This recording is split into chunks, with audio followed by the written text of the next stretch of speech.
Love with God Channel. Weekly Second Reading.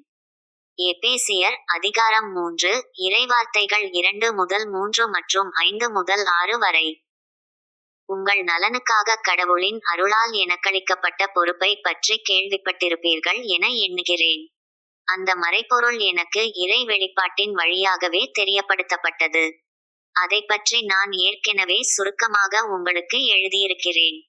அந்த மறைபொருள் மற்ற தலைமுறைகளில் வாழ்ந்த மக்களுக்கு தெரிவிக்கப்படவில்லை.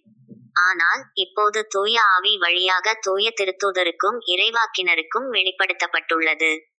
நற்செய்தியின் வழியாக பிற இனத்தாரும் கிறிஸ்து இயேசுவின் மூலம் உடன் உரிமையாளரும் ஒரே உடலின் உறுப்பினரும் வாக்குறுதியின் உடன் பங்காளிகளும் ஆகியிருக்கிறார்கள் என்பதே அம்மறைபொருள்.